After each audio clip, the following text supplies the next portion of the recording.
Maxwell. Chelsea Nightingale. Jeff Stillion. Vernon Dorsey. Dennis Clark. Alex Munzingo. Good evening, everyone, and thank you for joining me as I'd like to talk about something that I find is extremely important for everyone living in Oklahoma. How many of you take having fresh, clean, and safe water to drink just for granted? It's something you assume everyone in America has and is used to. For the most part, that is true. The water we have goes through a very secure process where it's treated and made safe for everyone to drink. However, the storage facilities where all this water is held actually has no regulation in the state of Oklahoma.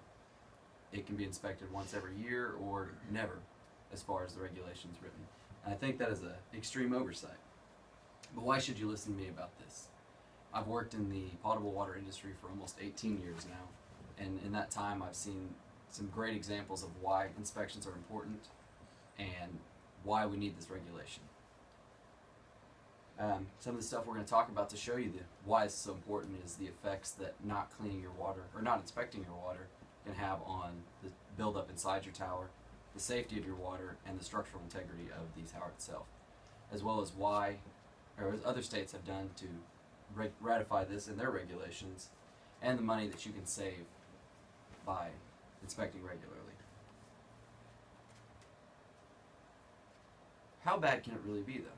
Well, water quality can be greatly affected by allowing dirty water to sit in a storage facility for long periods of time.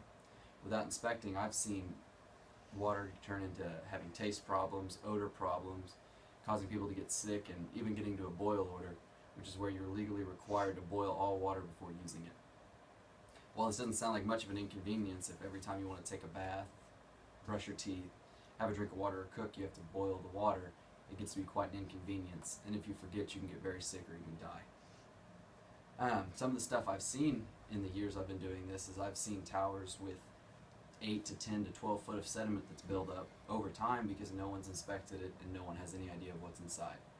Some of this can indeed turn septic when it sits so long, and I've also seen birds, squirrels, and other creatures inside your tower because they managed to get through screens that no one knew were broken or into hatches that no one knew were open.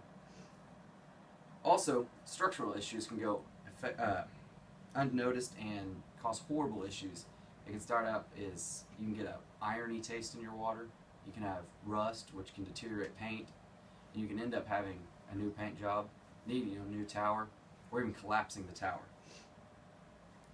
So I'm going to share a brief article written from a magazine that's prevalent in the building and painting of water towers. A small Indiana town's water tower collapsed in seconds, unleashing 250,000 gallons of water. Although the amount of property damage was immense, there was thankfully no injuries, only a scared dog walker. This is just an example of the damage a collapsing tower can cause. Although this tower was not due to lack of inspections or repair, if this occurred in your town, imagine how you would feel if it collapsed your house or injured or killed somebody you know. So in summary, we talked about why you need to inspect in terms of protecting your water quality as well as the physical structure itself. How do other states handle this system? Well, numerous other states already have similar legislation that I propose in place. States such as New York requires every year, Illinois' EPA requires every 5 years, and Texas, close neighbor, requires every year as well. If all these other states have similar legislation, why haven't we? Well, many people worry that it's about the cost. But regular inspections can actually save money, quite a bit of it in all reality. To discuss one example, a tower in Pickerington, Ohio, had a new tower built, a standard sized tower, and it cost $1.74 million. And that was actually $500,000 less than projected. But without maintenance and everything, it's not only a new tower that needs to be rebuilt, but new paint jobs. A Rockford, Michigan paint tower was repainted at a cost of $70,000, which was actually fairly cheap for a job of this magnitude, but both of these numbers are numbers I hear very common in this industry. So, to put that in perspective, and a regular inspection costs approximately $700. Repairing paint cost $3,000 to $4,000 and can increase the paint life by decades. And removing buildup to keep your water safe and clean to drink, it costs about $2,500. Mind you, this stuff needs to happen every 2 to 3 years in order to maintain safety and reliability. So comparing those two can show you how much money is really out there to be saved by spending a little bit up front, similar to an oil change on a car saving you an engine. This is especially true when you look at Oklahoma's Department of Environmental Quality, DEQ, which has stated there are over 1,600 public water supplies in the state of Oklahoma alone. So with each one of those costing $1 million, it adds up quick, and you know who pays for it? Is all of us, as taxpayers and consumers of water products. So in summary, we have discussed the problems that can occur with water towers in terms of water quality and structural damage.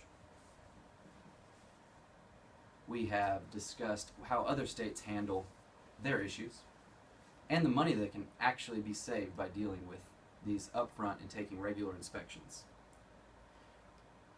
I've been doing this business for almost 18 years. I understand it. I've seen all sorts of things that can happen, and I hopefully have persuaded you that we need legislation requiring regular inspections of water towers. Thank you for joining me, and I hope you enjoyed what you heard. Say your name. Oh, Haley Maxwell. Chelsea Nightingale. Jeff Stillion. Brendan Dorsey. Dennis Clark. Alex Monsignor.